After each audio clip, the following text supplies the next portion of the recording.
when I moved to Oklahoma, I had bought land. I bought 5 acres of land and it was, as you can imagine, flat. I mean, there's a creek that goes in the back. It's like a winding creek. It's really cool. And there's uh, some mature trees on the, around the creek. And then of course, a lot of poison ivy, a lot of poison ivy. We have to take that out every year as we're trying to like keep it away. But we didn't have a house. So that's one of the things that I did is I built a house. Now, I myself did not build it, but I hired a builder. And so I wanted to think of like emotional intelligence, like building a house. There's a process to it. So most leaders are trying to install the beautiful fixtures and paint walls, pick out the paint colors without actually laying a proper foundation or framing. So I knew that because even when you get really excited about the light fixtures and the paint colors, and I had like 10 colors, 10 paint colors, and my builder's like, just wait. And I was like, okay, well, what about fixtures and all of these? Just wait. First thing we need to do is pick the elevation. We need to pick the style because that will inform several other things. And so building your emotional intelligence is a lot like building a house. You have to do it strategically. You have to go through the steps and you have to do it without, if you just start doing the final touches, the throwing paint on the wall or trying to pick the, chandelier for the entryway or the dining room, then it's not actually going to give you the results that you want. And so I wanted to talk about today because I have 5 dimensions of emotional intelligence. This is a 5-step system that actually works and is strategically built on each other in order to help you, it's why most leaders fail at emotional intelligence because they just kind of throw spaghetti at the wall. So like if you read the books on emotional intelligence, you've taken the assessments, you've attended workshops, but you feel like you're winging it as a leader, you're not broken. You're just building on unstable ground.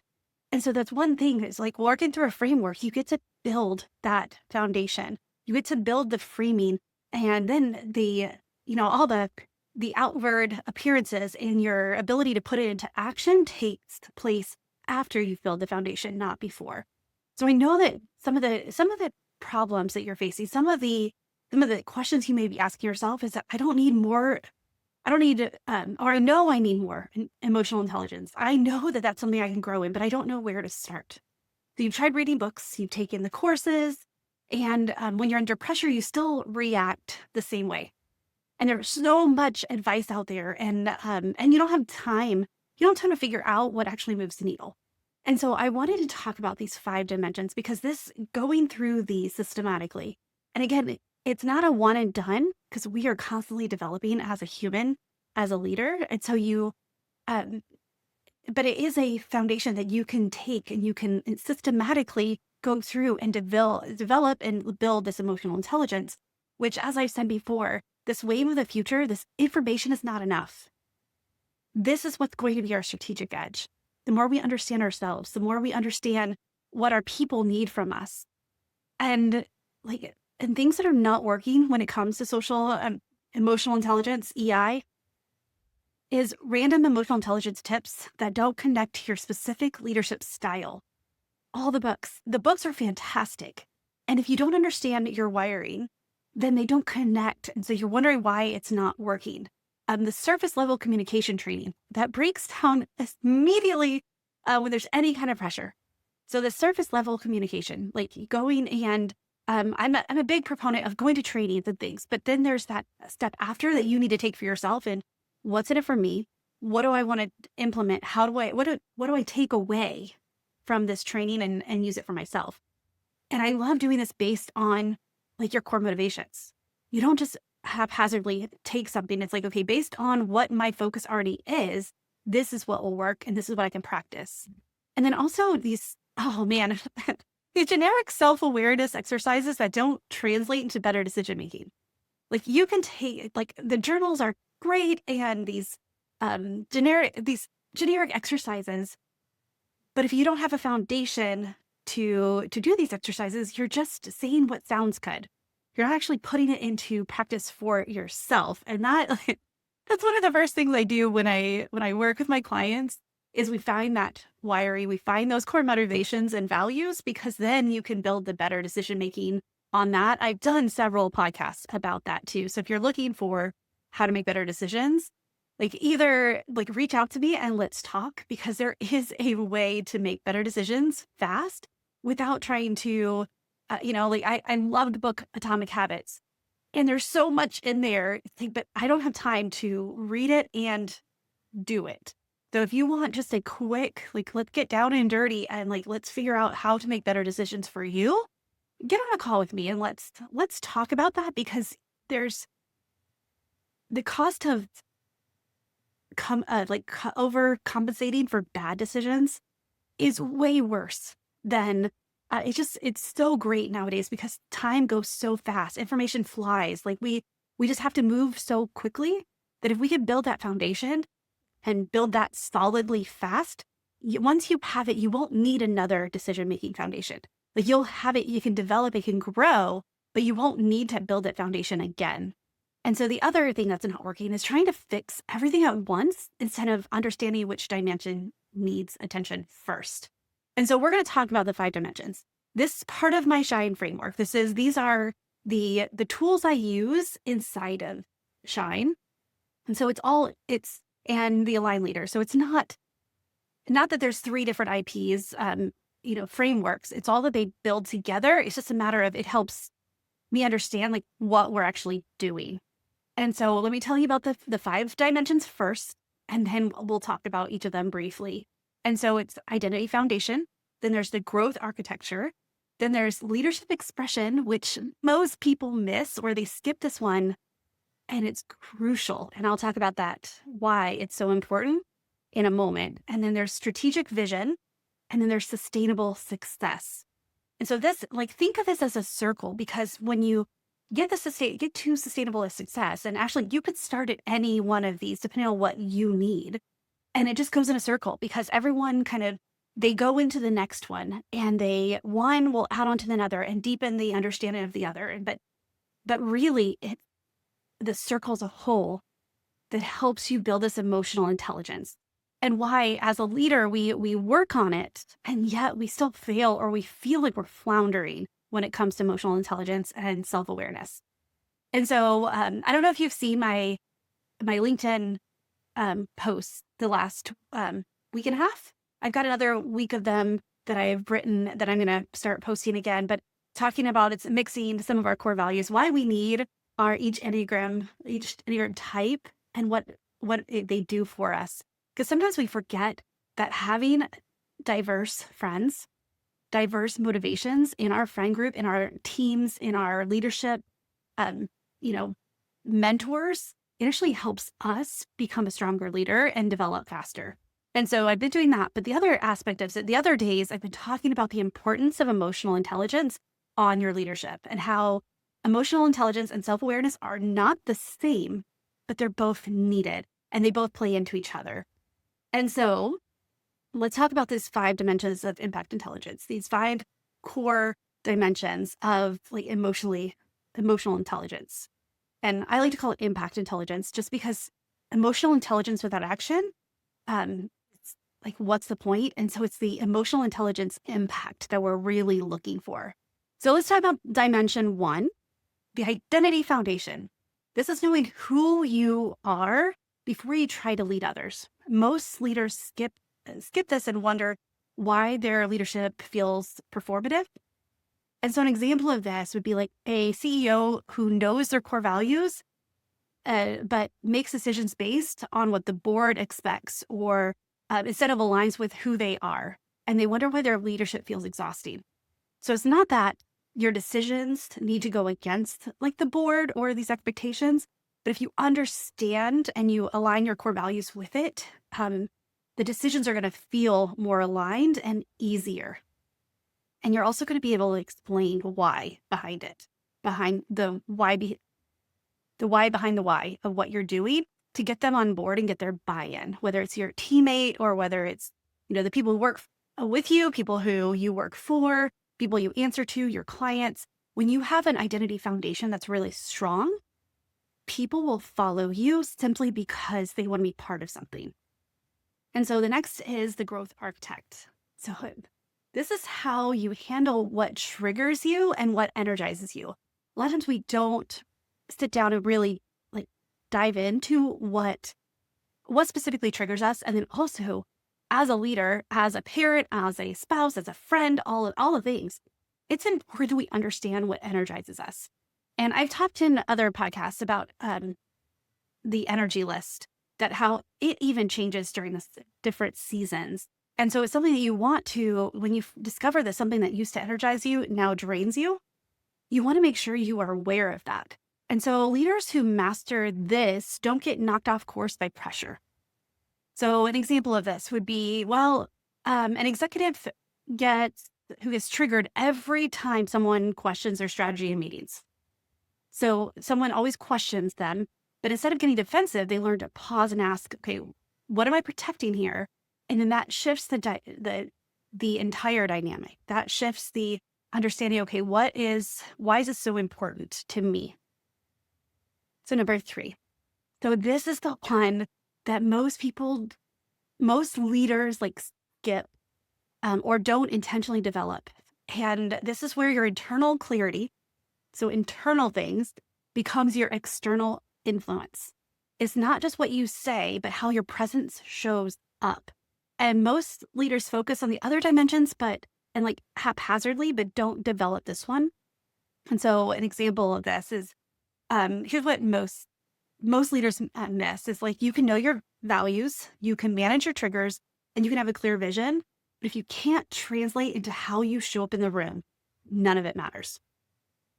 This is about your presence, your communication patterns, and how you set boundaries. And so when I work with leaders on this, we actually talk about the importance of like understanding your communication pattern and what boundaries do you need to set, like good and like protective ones. Ones that allow for your people to be part of it, the decisions, and then also just those protective ones that are, okay, this is my non-negotiables. So think about it here, though, like, you know that leader who seems like scattered, even when they're organized, or the one who says all the right things, but still feels off. Maybe that's you. I know there's for a while, that was me too. Like I can say the right thing, but there's still that something felt off. And they developed the other dimensions. But they never learned how their internal clarity translate into external influence. A leader I worked with could articulate their vision perfectly. They knew what their vision was in private. They could, in the course of the session, but it became a completely different person in board meetings. Like it was, the way they showed up in board meetings did not reflect what we had been developing. And so this is where we dove into this leadership expression. So that way they were the same person. I just came back from Finland and 11-hour flight. And so I watched a lot of movies, and there was one, it was Meryl Streep and Tom Hanks. It was like The Post. And it was that talking about, anyway, like it was talking about the news and whether the documents about Vietnam, whether they should be like not leaked, but if they should be printed or not. But one of the things that I noticed is Meryl Streep, who is an incredibly confident person, when she was talking with her confidants, with her people, like and they were, I think was it the Washington Post? I think it was the Washington Post. Don't quote me if I'm wrong, because again, many, many hours on the plane and many, many time zones. So I'm still catching up. But with that she was very confident and she memorized the numbers and here's the stats and the data. And then, because they were about to go public. And so she was, talking to potential investors to get them on board.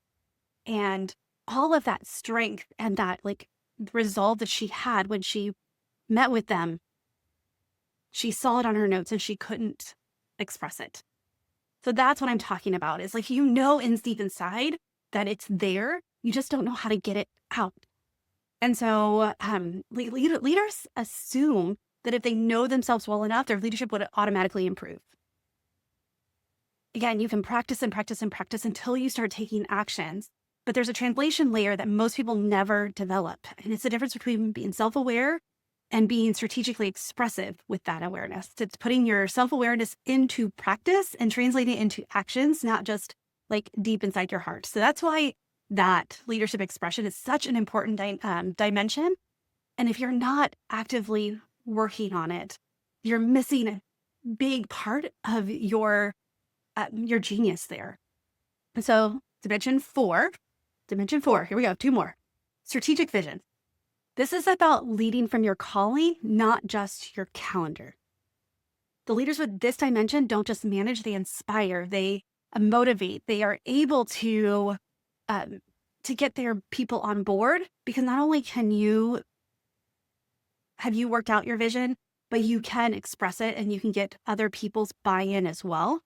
And so here's an example of like a director works like 60-hour weeks, hitting every metric, but feels like they're not making the impact they were called to make. They're managing the tasks instead of leading from a deeper purpose. So with the strategic vision, it is this is when you discover your purpose and your vision for yourself, for your work, for your family. You go through a process that like really get clear on all the things you know about yourself. Why are you here? Why is it important?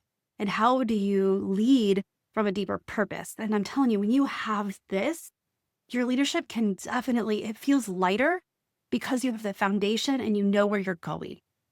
You may not know exactly how you're going to get there. But again, that's where your people come in. If they can get on board and buy into the vision, then a lot of times their ideas and their the things that they bring help elevate and like deepen that. And so in the fifth dimension is sustainable success. So this is a framework that keeps it all working when life gets complex. So without this, everything you've built crumbles under real world pressure. There we go.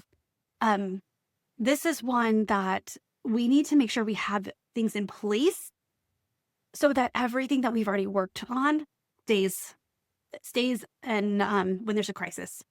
It is you're able to understand and you've worked through the foundation and you've built the foundation and it becomes part of you. And so an example of this would be a high performer builds an amazing team and culture, but then burns out because they never established systems and boundaries to maintain what they created. So you burn out because you're just go, go, go, and realize that systems and processes and habits are actually the key to really good emotional intelligence. So they built it, but they couldn't sustain it because they didn't have those systems in place that they needed. And so that's why, systems, and habits and things are not super sexy, but they are so helpful. And like, there's a myth that if you systematize everything, it bleeds out, like it will choke out creativity. And that's actually not true. When you have systems in place and your brain can just go on autopilot with they know certain areas that just work, it actually gives you more energy and more space and margin for creativity, for coming out of finding that out of the box solution. And so let's talk about this here. Let's talk about this, let's do a reality check. Because you may be thinking, you may be Googling, you may be thinking I know I should be more self-aware. But how does it actually make me a better leader? How do I be a better leader? How do I build emotional intelligence? How do I how do I use the self-awareness that I have been developing? I know I should be more self-aware, but how does that actually make me a better leader? And you might be frustrated because you've invested in development, but you still feel reactive under pressure. This is why the leaders that I coach don't fail because they lack emotional intelligence. They fail because they try to develop it randomly instead of systematically. When you understand which dimension needs attention first, everything else accelerates. When you intentionally go through and you work on the different elements within these dimensions, then you can actually build a a foundation that is immovable, that's standable, that you can trust, and that you can have the confidence that when you need it, it's there. So I don't coach leaders that fail because of the lack of emotional intelligence. They fail because they try to randomly instead of systematically develop it. They don't take they will answer those generic self-awareness and emotional intelligent questions, but don't create a plan of how to use it and how to act on it. And um, so this is why it's so important to systematically develop emotional intelligence. And this isn't just for your middle managers. This is at every level because once we get to another level, a lot of times we forget and we're not aware of what's going on underneath. For example, if you are a high level leader and you are, say, a CEO, VP, and you have to make some really tight budget cuts, you have to let your people know that some of the systems that they've been using, you're going to have to like there's budget cuts, we're going to have to cut some of those systems. So they're going to need to, the automations, they're going to need to do it themselves or changing programs. So they are hearing about all these new changes. And then you're like, well, I'll see you guys in a week. I'm heading to my lake house for the weekend. So you just dropped a bomb on them about how they're going to have to work harder and there's a change. And then you're like, like I'm going to head out. I'm going to go and do, and we all know leaders. We all know leaders like this. We all are. And it's not bad that you have a lake house or that your leader has a lake house. It's that awareness of that was not the right thing to say. I'd be like, hey, I'm going to do budget cuts. I'm going to take some tools away from you, but I'm going to go and I'm working on my new boat. Like that's what I'm talking about. And so when you can see yourself with strategic clarity, and here's that Shine connection, here's that how it works is you can't without the 5 dimensions. So this is why they're part of it. So most leaders think the self-awareness is just knowing their personality type or strength, but strategic clarity requires understanding of your identity foundation, your growth patterns, your leadership expression, your vision, and sustainable systems that make it together, all work together. So if you're leading a team and feeling like your emotional intelligence doesn't show up when you need it most, you're not lacking capability. You're lacking the systematic approach. And this is something that I can help you with. It's the roadmap that turns self-awareness into effective leadership or leadership effectiveness, however you want to say it. And so are you ready? If you're ready to stop guessing about your leadership development and start building it systematically, building it faster, building it with more intention, and it's actually a lot easier because if you know what works, all the other generic junk, you can just strip away. And so let's identify which of the 5 dimensions you need to start with first. Let's book your leadership strategy call. TammyMurrayCoaching.com/call, because emotional intelligence without a system is just good intentions. How many times do we have good intentions, but nothing actually happened?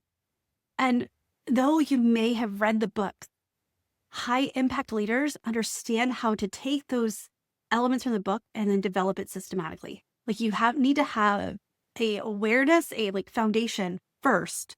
And then those other tips will help because you'll know where to slide them in. You'll know what part of the framework, you know where your foundation, it needs to go.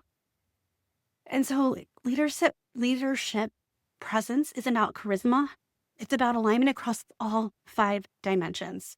So I want you to think about it. Like which of these dimensions that we talked about, and we talked about identity foundation, growth architecture, leadership expression, strategic vision, and sustainable success. Which of these really are,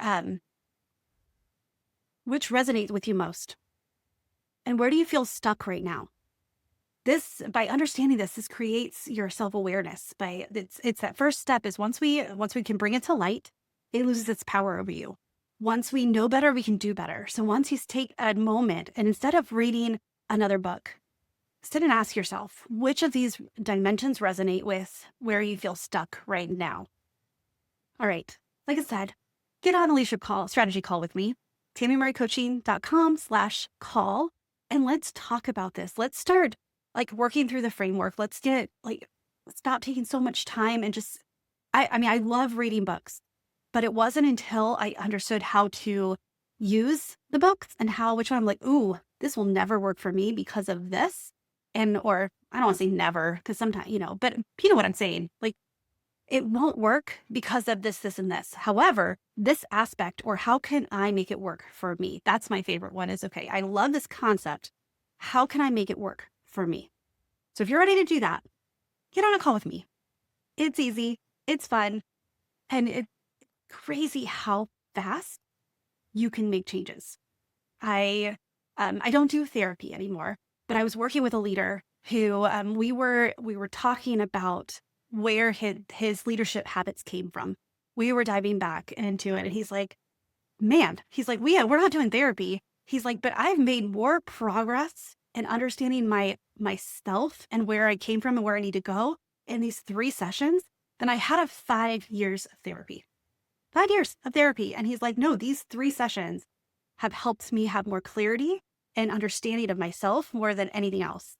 And that was just the beginning. We were just starting getting our work together. And so that's what you want, and you don't have a lot of time, you don't, and even it's worth the time, but you don't have to, it's not a long drawn out process. Like, we can get down and dirty. We can like get to business quick with this process, with this framework. So if that's what you want, if you're ready and you want to dive in, like, let's do this thing. All right, friend. Thank you so much for tuning into a Leader's Purpose podcast. If you know a leader who wants to grow their self-awareness and emotional intelligence, they want to understand their core motivations and core values and their unique wiring, their inner driving forces, and they want to start building sustainable systems, share this podcast with them. Have them reach out to me and let's chat. But that would be really helpful for me. If you know of somebody who could benefit from this, it'd be really helpful for them too, because we want to grow. I mean, you wouldn't be here. You wouldn't be listening. You wouldn't be a leader if you were just wanting to stay one note. So with that, friend, choose joy till joy chooses you. If you have not left me a rate and review for the podcast, please consider doing this. It takes 30 seconds and it helps me understand what's resonating, as well as other people find the podcast. All right. With that, bye.